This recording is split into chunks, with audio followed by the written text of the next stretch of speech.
Good morning, mademoiselle. May I join you? I would be delighted. It's Madame Redfern, by the way. Christine. You must be Hercule Poirot, the famous detective. I am he? Modesty, old man. You may have reason to be modest, Hastings. Poirot does not. The old place was buzzing last night when you arrived. Ah, it is a perfect day for sketching. Yes, indeed. I'm trying to capture that sailboat down there.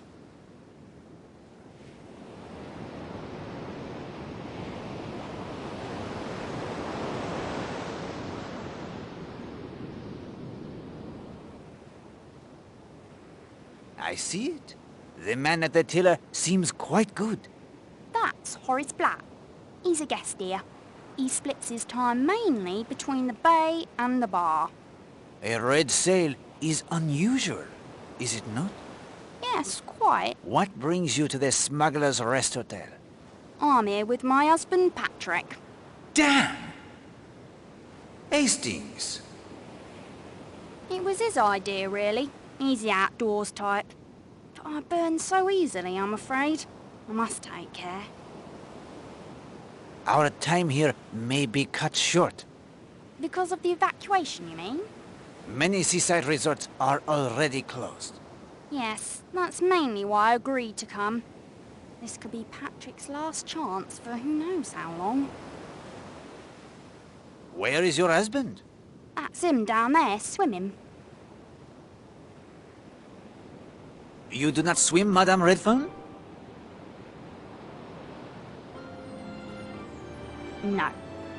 The man near the equipment shed is George, the bathing beach attendant. That other man in the chair is Major Barry. You'll find him there most days, especially if there are any women swimming.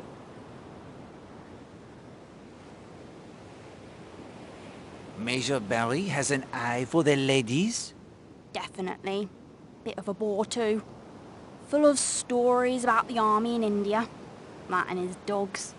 He apparently has many, many dogs. What can you tell me about our fellow guests? Well, there's Emily Brewster. You'll usually find her rowing about the island. Ballet instructor at school in North Taunton, I believe. There's a couple from up north somewhere. Gardeners. She'll talk your ear off. He's rather a dear, really. And Arlena Stewart, of course. You must have heard by now that she is here. Oh, you know her? My husband does. I'm afraid that's enough sum for me for a while, Mr. Poirot. It has been a pleasure, madame.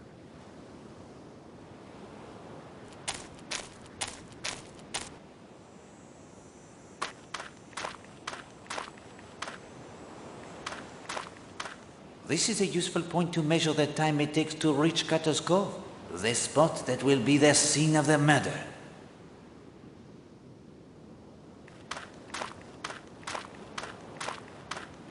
Good morning, monsieur. Capital morning, capital.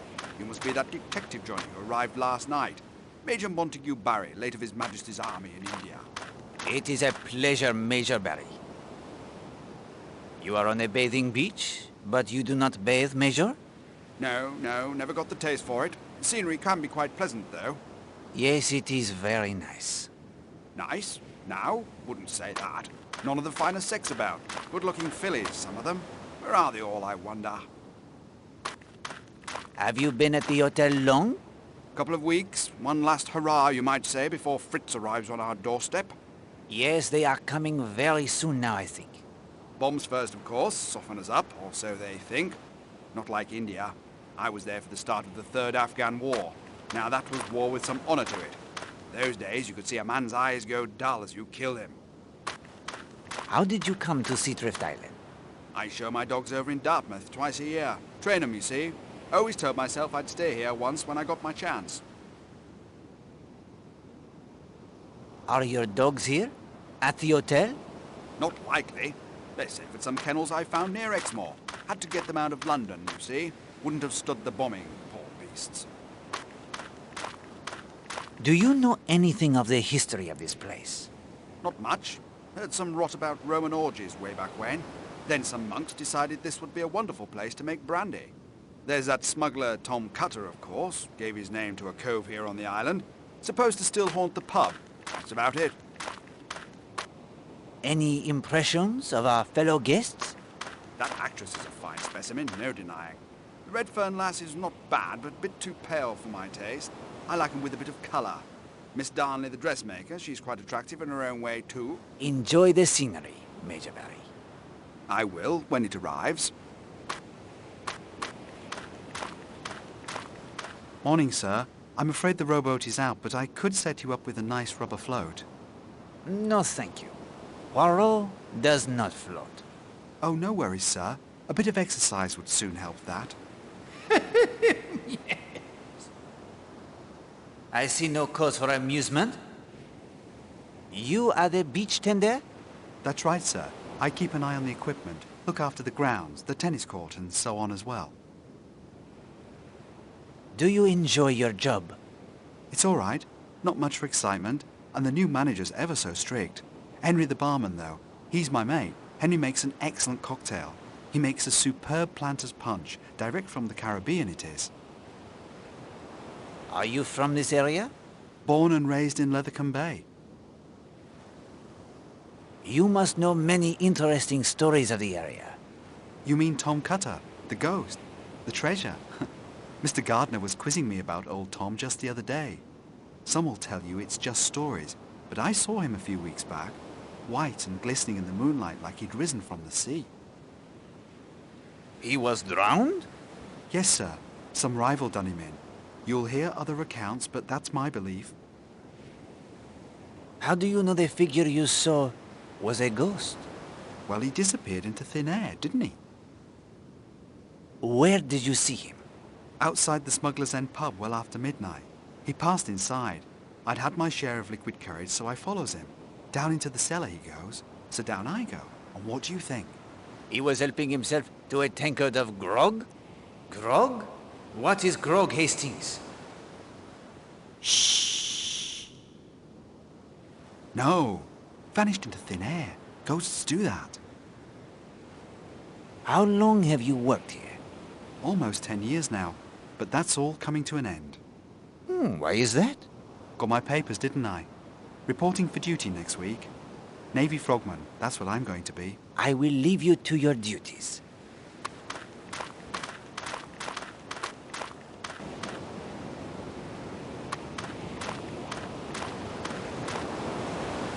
A length of sturdy cord. Hastings, I swim like the dolphin. I simply do not wish to swim at the present moment.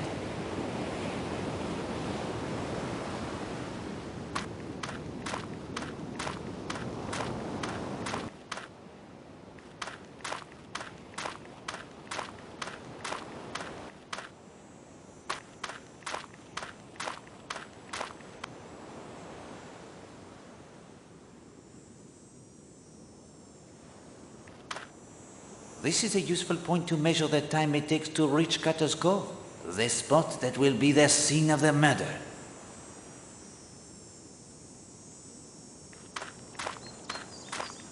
You wish to eavesdrop, Hastings? As you wish. We will listen to the conversation. Sightseeing is all very well, and I like to do a place thoroughly. But a quiet spot by the seaside where I can just sit and do my knitting is so relaxing, isn't it, Oakley? Yes, darling. And this is such a picturesque spot, quite out of the world and at the same time very comfortable and most exclusive in every way, isn't it, Oakley? Yes, darling. We have heard all there is to hear.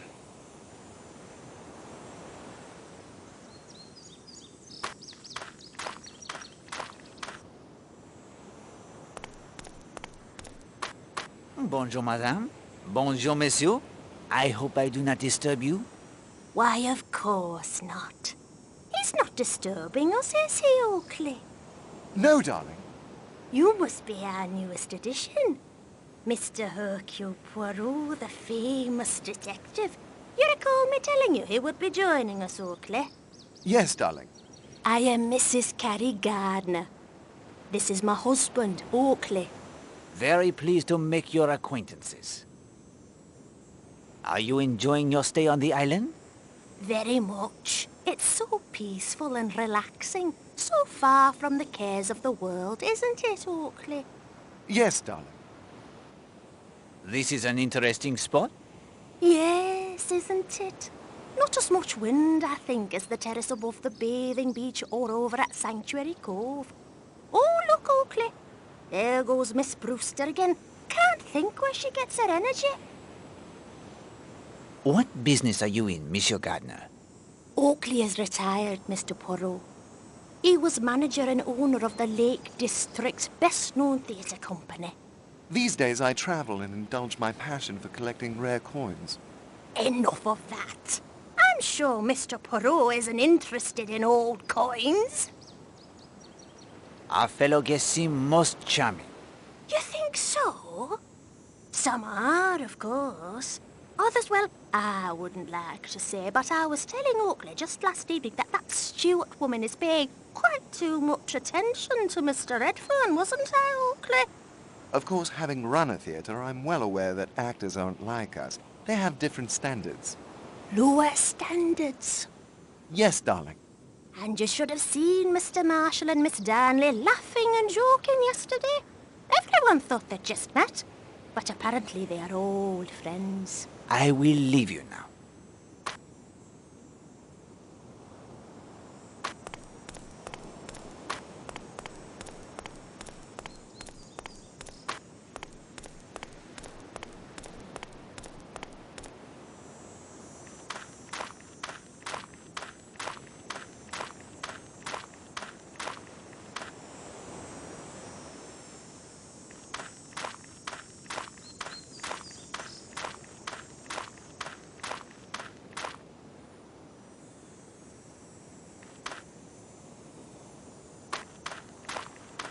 A sturdy post. A sturdy post. What are you thinking, Hastings? Poirot, he does not climb up and down the ladders?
Hello!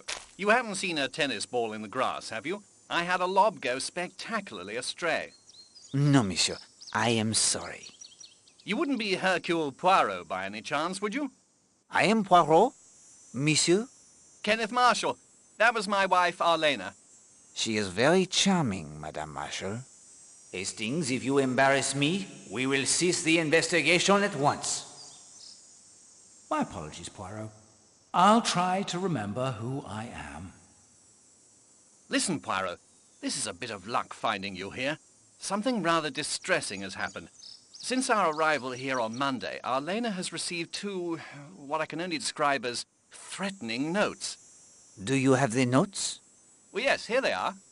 Arlena thinks I destroyed them, but I thought I'd better not. Very wise. One moment, please, while I examine them. Arlena refuses to take them seriously. She says people are often jealous of her due to her success and her beauty, and it's no more than that. I'm not so sure. You are right to be concerned. In my experience, Captain Marshall, The hatred to write such notes is one to take very seriously indeed. Would you have a talk with our Lena and tell her that? I will do as you ask. How did these arrive? The first was simply shoved under her door. The second was found on her dressing table. Mr. Poirot, her door was locked. When did Mrs. Marshall receive these? That first note was found the morning after we arrived. That would have been August 20th. The second appeared yesterday. Knowing you are investigating has eased my mind enormously. Captain Marshall, I will do what I can to assist you. But if I am to be successful, I must enjoy your wife's complete cooperation. I hope you can succeed in convincing her of the gravity of the situation. If you'll excuse me, I have some letters to type. He has some letters to type? He seems unaware of the significance of what he has said. How many typewriters can there be on this island? Seems more likely Miss Darnley's typewriter was borrowed to write the notes. It is possible. You knew there might be a real danger to Mrs. Marshall even then. Yes, my friend. I could feel something in the wind. The way sailors can sense the approaching storm.